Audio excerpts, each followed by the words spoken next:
Learning About Liturgy, adapted from Learning About the Liturgy by Dorothy Kaczynski-Karola. Session 7, Liturgy of the Word, second reading. Indeed, the Word of God is living and active. From the book of Hebrews, chapter 4, verse 12. Our lives. It's Mom calling from San Jose, Matt called to his sister.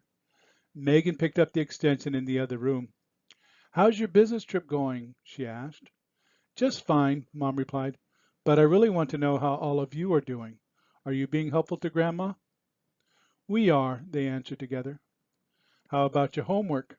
Matt, did you finish that novel you were working on for class? Well, I did some reading the other day. I think I'm up to page 107, Matt explained. Mom was concerned. You need to be writing a report on that book this weekend. You should be reading an hour a day if you're going to get it done on time. I'm hoping you'll finish it before I get home on Saturday afternoon. That way we'll have Sunday to catch up with each other and no homework to fuss with. Matt understood.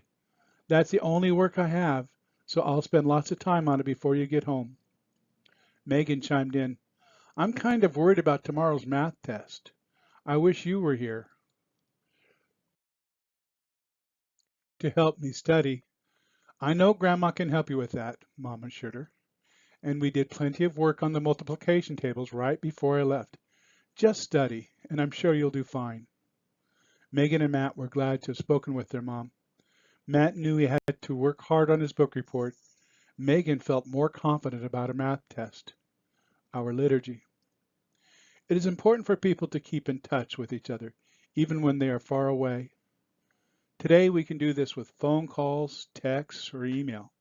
But when the church was young, the only way to keep in touch was by writing letters. As St. Paul traveled into many lands preaching the good news of Jesus Christ, he wrote letters to the Christian communities he had already visited. He wrote to help them understand their Christian faith and to help them live better Christian lives.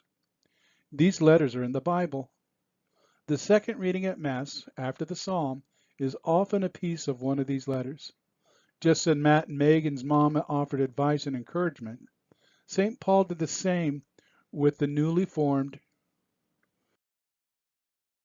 Christian communities. Sometimes disagreement would arise in a community, and St. Paul would write with advice about solving the disagreement.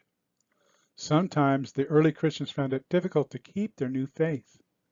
So Paul wrote to encourage them and remind them of what Jesus' death and resurrection means. Sometimes the letters were written to a particular person rather than the whole community. No matter who the recipient was, the letters in the Bible all have a similar purpose. Most of the time, the second reading is not related to the first reading in the Gospel reading. It has an important message for us, but not the same message as the other reading.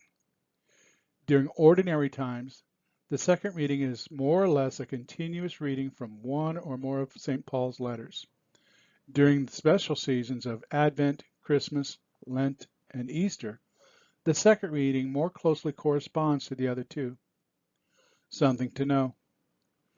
The letters written by St. Paul are the letters to the Romans, the first letter to the Corinthians, the second letter to the Corinthians,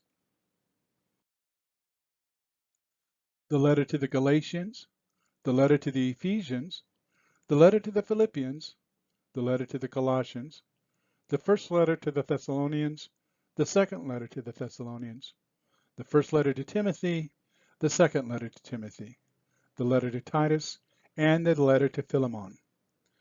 Letters written by other early disciples are the letters to the Hebrews, the letter of James, the first letter of Peter, the second letter of Peter, the first letter of John, the second letter of John, the third letter of John, and the letter of Jude.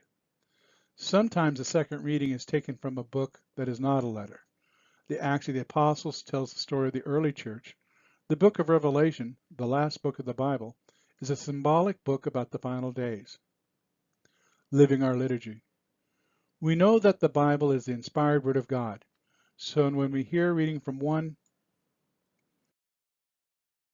of St. Paul's letters, for example, It's as though God was sending us a letter to help us on our journey. The Scriptures are our best guide for right living. Listen carefully when the Scriptures are proclaimed at Mass. Slowly but surely, you will come to know God's ways and live them just as Jesus did. Something to do. Read the New Testament reading for the coming Sunday. What book is the reading from? What chapter? What verses? How do you feel when you hear this reading? What message do you find in this reading? What is your favorite line in this reading? And why did you pick that one? In our parish, does one lector proclaim the first and another the second? Or does one lector proclaim both readings?